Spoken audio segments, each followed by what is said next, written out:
Dan para pemirsa ya ini sekalian. Assalamualaikum warahmatullahi wabarakatuh.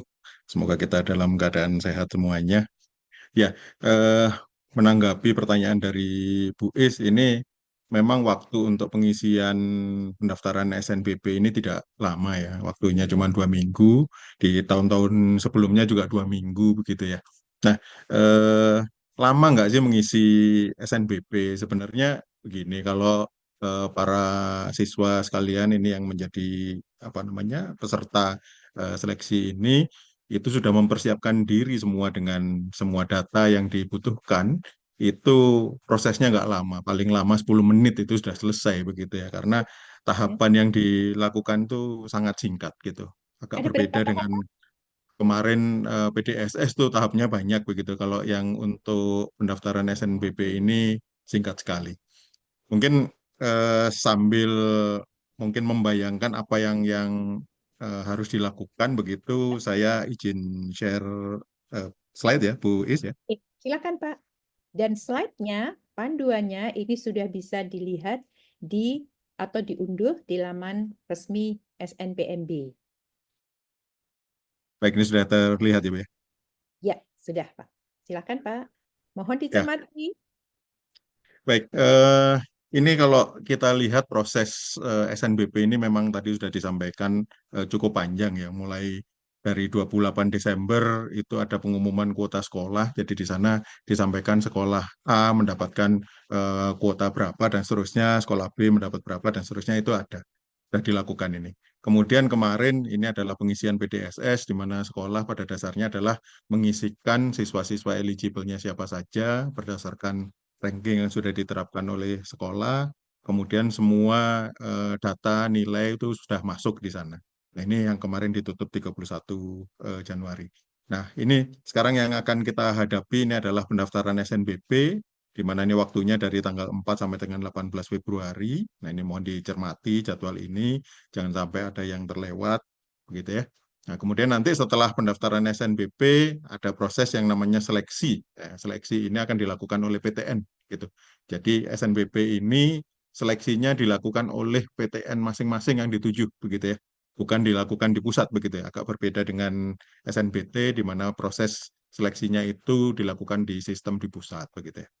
Kemudian nanti pengumuman SNBP ini akan dilakukan pada tanggal 18 Maret begitu. Nah, ini kita lihat lebih dalam terkait dengan pendaftaran. Pendaftaran SNBP ini ngapain aja gitu. Jadi sebenarnya kalau dari sisi apa namanya aktivitasnya sebetulnya ada 6 begitu, tapi ini sebetulnya aktivitas yang sangat pendek-pendek begitu ya. Nomor satu ini login ini tentu saja para siswa yang sudah mendaftar SNBP punya akun SNPMB ini login ini sudah nol lah, tidak jadi persoalan lah ya. Kemudian berikutnya verifikasi data profil. Ini juga singkat sekali, ini cuma dilihat saja apakah sudah benar atau belum begitu ya. Mungkin dicermati saja apakah ada data yang kurang benar begitu ya. Kalau kurang benar harus dilaporkan ini nanti ya. Tapi kalau sudah benar udah langsung aja klik terus ini bahwa beres begitu ya. Nih, kemudian berikutnya pemilihan prodi. Nah, ini pemilihan prodi ini kalau kalau para siswa sudah mantap pilih prodinya apa, pilihan satunya apa, pilihan duanya apa ya ini cepat juga nggak lama begitu ya.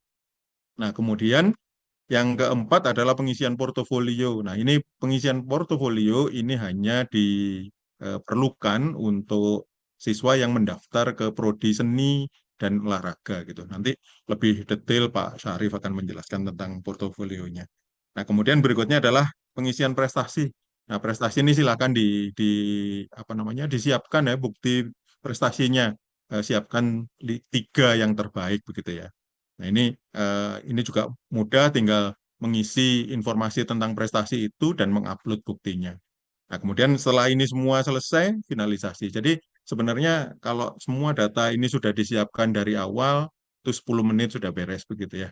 Jadi nggak lama. Nah, ini makanya para butuhkan hanya 10 menit ya, 10 menit itu apa namanya, tentu saja gampang begitu ya.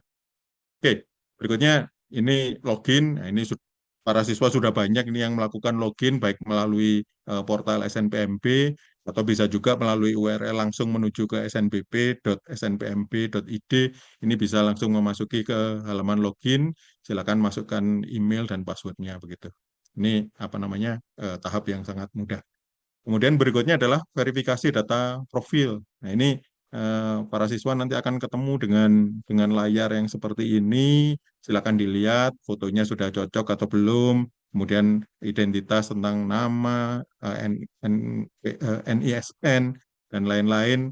Ada apa namanya informasi tentang orang tuanya, kemudian biodatanya. Ini semuanya mestinya sudah benar ya, karena kalau kemarin pada waktu pendaftaran akun itu sudah diisi dengan tepat, maka ya data ini tidak ada persoalan. Oke, nah itu tahap yang pertama, verifikasi data profil. Kemudian yang kedua, ya ini yang paling penting adalah pemilihan prodi begitu ya. Jadi pemilihan prodi ini ada dua pilihan, ada pilihan satu, pilihan dua. Silahkan ini dipilih sesuai dengan apa namanya keinginan atau kemampuan masing-masing begitu ya. Jadi harus disesuaikan antara keinginan dan kemampuan dan juga apa namanya daya tampung tadi sudah disampaikan oleh Bu Cici. Di tahun ini ada 4.967 prodi gitu yang dibuka di tahun ini dan jumlah PTN-nya ada 146 begitu ya. Nah, kemudian kalau lihat daya tampungnya ini eh, lebih besar dari tahun lalu ya. Tahun lalu itu daya tampungnya di sekitar 160 ribuan begitu ya, 161 kalau tidak salah. Sedangkan tahun ini daya tampungnya itu lebih dari 180 ribu yang akan diterima di jalur SNBP ini begitu ya. Jadi ya silakan nanti detailnya tadi sudah ditunjukkan oleh Bu Is di situsnya websitenya SNPMP ada semua informasinya. Nah, ini Anda diberi kesempatan untuk memilih maksimal dua prodi. Kalau milih dua prodi, maka salah satu pilihannya harus berada di provinsi Anda yang sama dengan SMA-nya, begitu ya.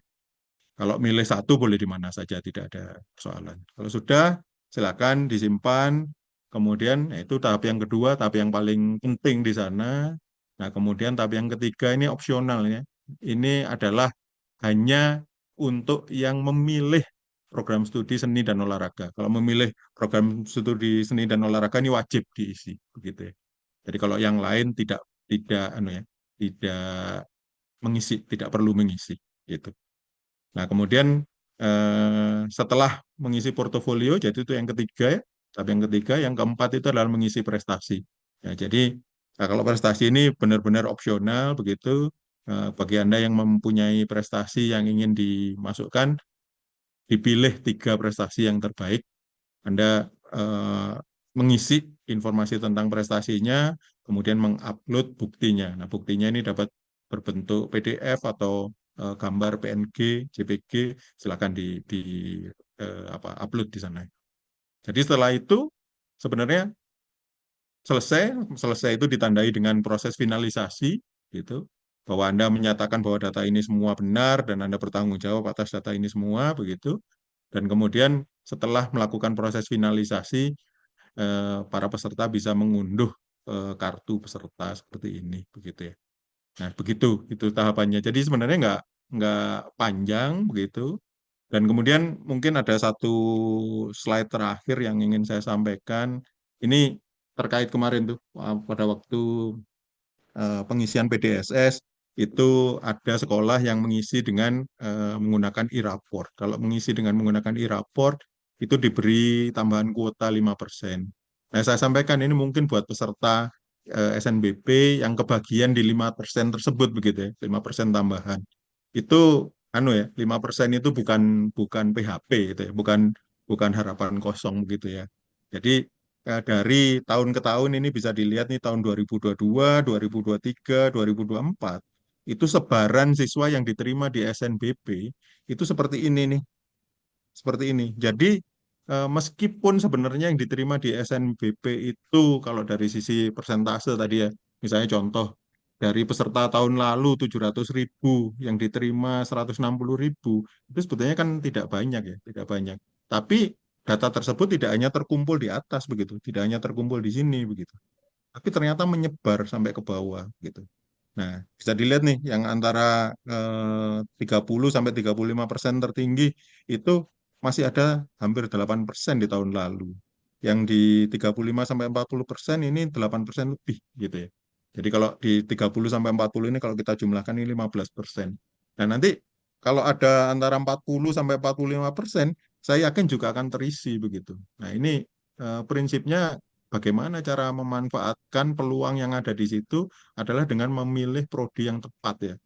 Jadi harus dicari tahu gitu apa namanya prodi tersebut, daya tampungnya berapa dan seterusnya. Kemudian dari tahun-tahun sebelumnya dari SMA tersebut sudah pernah ada yang diterima di sana atau tidak dan seterusnya seperti itu bisa apa namanya dimanfaatkan untuk mengisi 5% yang berikutnya begitu. Ini bisa dicermati apa namanya eh, grafik ini gitu dan itu akan bisa menunjukkan kalau Anda memilih prodi yang tepat maka Anda meskipun berada di rentang 40 sampai 45%, Anda punya peluang yang cukup tinggi untuk masuk di seleksi SNBP ini begitu.